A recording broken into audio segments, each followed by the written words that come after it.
also have other news making headlines in the city. Let's cross over to Embakasi.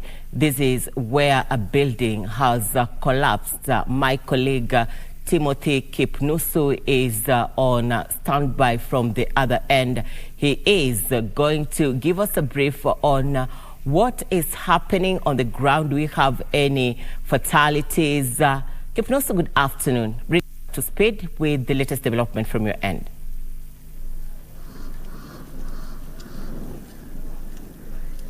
A very good afternoon to you, Irene Muchuma, there at the Broadcasting House. Yes, indeed, as we mentioned, I'm coming to you live from Tassia Embakasi in Nairobi County, where an 8-story building collapsed yesterday at 4 p.m. And we're here to try to understand what is happening. And the rescue team has been here, a team from the Red Cross have been here, also Kenya Defense Forces, just trying to salvage the situation here. The ground floor of this building hosts a number of businesses, and of course a number of them have incurred huge losses. As you can see, it is a terrible situation here in Tassia. Of course a number of residents have been here just to find out what is the situation look like. Also, the Institution of Engineers of Kenya have been here since morning just to monitor the situation. Of course, I'm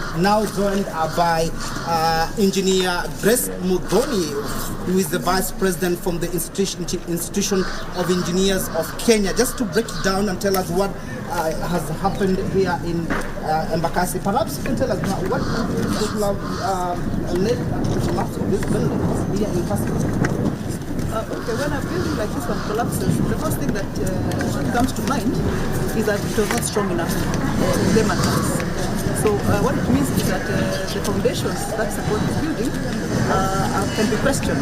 The columns that support this building can be questioned. The entire support system of this building could be questioned. So the issues arise, and if, for example, the design was done properly, then maybe the way it was constructed by the contractor did not follow the engineer's specifications, because the contractor also has to follow the specifications by the engineer to make sure that that building is as strong as it was designed to be. As you can see, this is a building over 8 stories. That's a very massive building by any standards here in Nairobi. We expect that a lot of work has been done to make sure that all the statutory processes have been followed in terms of getting the approvals, and in terms of getting the designs properly approved, in terms of even getting the contractor and a proper team, qualified team, to design the building and also to supervise the building. So, perhaps maybe what have you gathered? Are there any facilities or maybe people trapped in this particular as you can imagine, from a point of view as an engineer, one of the things that we are trained, and we are trained over and over again, is the issue of safety. Safety is a very big consideration in any kind of design of a project of this magnitude, where we are going to have human beings occupying that particular facility. Safety is always paramount. So in this particular case, the first question that comes to mind is, was there a human being affected? And we have been established that we have not been able to get the true facts, but so far there are indicators that there are no casualties, but people could be trapped in there. The number is not known. The Red Cross are here. They've been here since morning, and they're still trying to strategize on how they're going to do the rescue operations.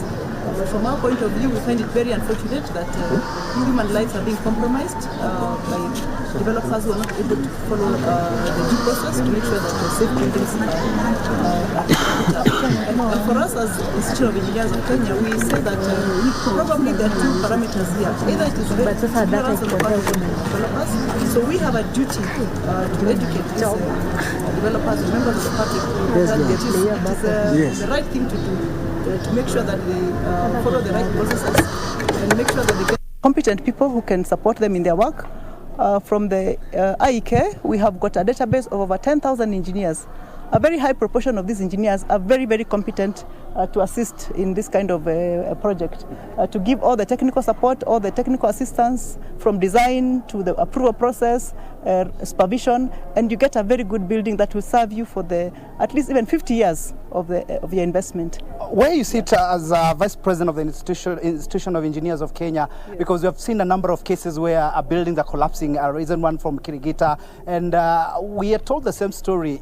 Do you think, where does the buck stop? Because who is slipping at the job?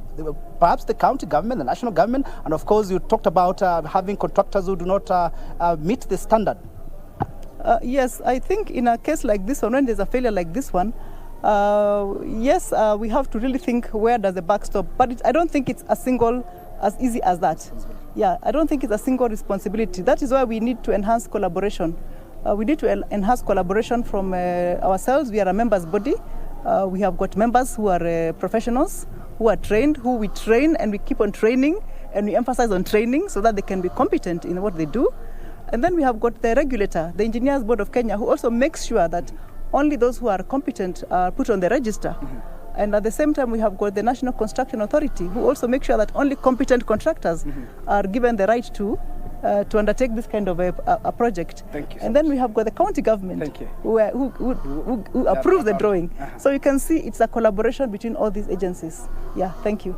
Okay. Yeah. Thank you so much. There you have it. That is Engineer Grace Muthoni, who is the Vice President of Institution of Engineers of Kenya, just breaking down to us about what has happened here. An 8-story building collapsing in Tassia Embakasi, and of course no casualties have been reported so far, but indicators, as she has mentioned, it's like some people have been trapped inside this particular building. Of course the rescue team here, team from the Red Cross, and of course the Kenya Defence Forces, just to understand what could have caused the building to collapse. And of course he has talked about the National Construction Authority and national government, of course also the county government, collaborating in ensuring that such incidents don't occur in the near future. From me, Timothy Kipnoso, I hand you back to studio, Irene Muchuma.